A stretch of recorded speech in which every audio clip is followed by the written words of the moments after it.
Hello दोस्तों, नमस्कार।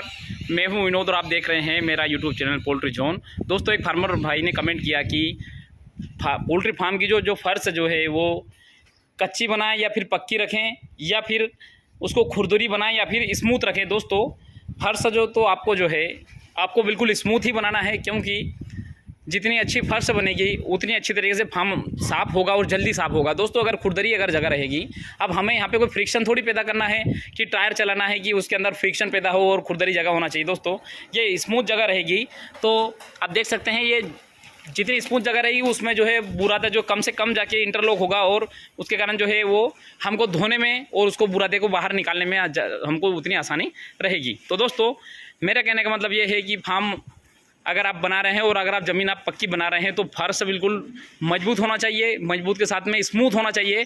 वैसे तो हम हर बार जो है चूना मारते हैं तो उसके कारण जो फर्श वैसे भी अगर मान लो ऊपर खबर भी अगर बनी हुई अगर होगी तो भी मतलब वो पूरी अच्छे से बन जाती है। क्योंकि आप देख सकते हैं ये इस दीवार के ऊपर इस पर हमने प्लास्टर नहीं किया, किंतु पिछले 3 साल से हम हर बार चूना मारते हैं तो आपको ऐसा लग रहा है वो दीवार अब हमको प्लास्टर करने की ज़रूरत ही नहीं है। तो दोस्तों, अगर ज़मीन अगर ऊपर खबर अगर बनी हुई भी है तो आप उसमें जो है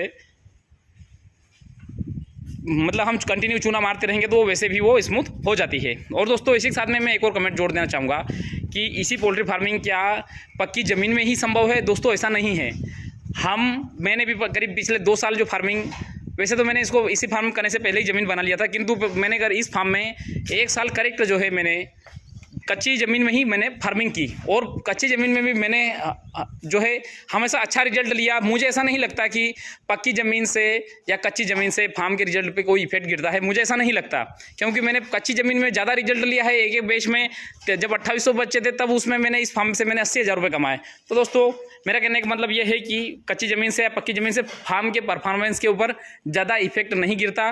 प्रायोरिटी इफेक्ट गिरता है वो गिरता है तापमान से। फार्म के अंदर तापमान और ह्यूमिडिटी, ये 2 जो चीज़ें हैं उसके कारण जो है फार्म के अंदर का जो रिजल्ट हमारा इफेक्ट होता है। दूसरा दोस्तों, कि ऐसा नहीं है कि ज़मीन जो है आप बनाएंगे ही नहीं और उसके कारण रिजल्ट के ऊपर इफेक्ट नहीं गिरता। बिल्कुल दोस्तों, अगर आपके फार्म में कोई बीमारी अगर है और आपने अगर फार्म की साफ़ सफाई सही तरीके से नहीं की तो दोस्तों बिल्कुल आपका बैच पूरा का पूरा बैच बिगड़ सकता है। अगर मान लीजिए छोटे बच्चों में अगर वो बीमारी अगर लग गई और शुरुआत से अगर बच्चों की मोर्टेलिटी अगर होना स्टार्ट हो गई तो दोस्तों वो पूरा का पूरा बैच बिगड़ सकता है। और जितना आप जो ज़मीन बनाने में पैसा नहीं खर्च करेंगे उतना जो है आप ऐसे ही मतलब पूरे बैच में नुकसान उठा सकते हो। तो दोस्तों, मेरा कहने का मतलब ये है कि अगर आपके पास में अगर आप ज़मीन अगर आप बना सकते हैं तो बना लीजिए, अगर नहीं बनाए तो भी आप इसी फार्मिंग कर सकते हैं। किंतु आपको जो है फार्म की साफ़ सफाई के ऊपर ज़्यादा फोकस करना पड़ेगा। अब इसमें क्या है कि हम फार्म को आसानी से धो सकते हैं, तो अब जब धुल जाएगा उसके बाद में हमको पूरा दिख जाता है कि फार्म के अंदर किसी भी प्रकार से पुरानी मिट्टी या पुराना कोई बुरादा नहीं बचा हुआ है।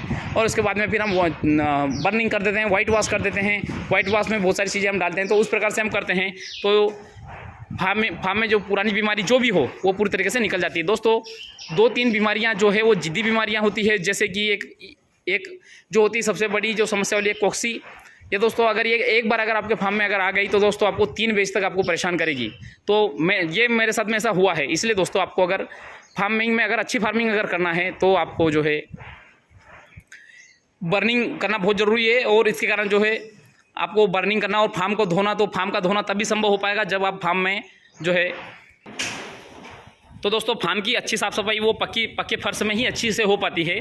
और दोस्तों, आप चाहे तो फर्श बनाने में बालू रेत का भी यूज़ कर सकते हैं और जो डस्ट जो आती है वो डस्ट का भी यूज़ कर सकते हैं। उसमें जो है आपका इकोनॉमिक तरीके से फार्म का फर्श तैयार हो जाएगा, ज़्यादा आपको महंगा भी नहीं पड़ेगा। अब इसमें जो है ये पूरे फार्म के जो फर्श है, मेरे जितने भी फार्म है सभी फार्म की फर्श जो है मैंने वो डस्ट से ही बनाया है और कोई समस्या भी नहीं आती है। इसमें 3 साल हो गए, वो कोई समस्या मुझे नहीं आ रही। तो दोस्तों, मैंने आपको बता दिया कि आप कच्चे फर्श में फार्मिंग कर सकते हैं, पक्के में भी कर सकते हैं। कच्चे में आपको क्या सावधानी रखना है और क्या नुकसान हो सकते हैं और क्या समस्याएं आती है, पक्के में आपको क्या फ़ायदा है और क्या सावधानी आपको रखना है, और फर्श आप किस प्रकार से बनाएं और किस मेटल से बनाएं तो भी आपका जो है काम हो जाएगा। दोस्तों, इसमें जो आप डस्ट मिला सकते हैं, डस्ट के साथ में गिट्टी और सीमेंट का जो है रेशो बना के और फार्म का जो है फर्श बना सकते हैं। फार्म ज़्यादा महंगा भी नहीं पड़ेगा और इकोनॉमिक भी रहेगा और मजबूती भी आती है, मजबूती में भी कोई समस्या नहीं आती। तो दोस्तों, आशा करता हूँ ये वीडियो आपको पसंद आएगा और आपके जो सवाल है उनका जवाब मैं दे पाया हूँ। इसके साथ मैं वीडियो समाप्त करना चाहूँगा। दोस्तों, धन्यवाद।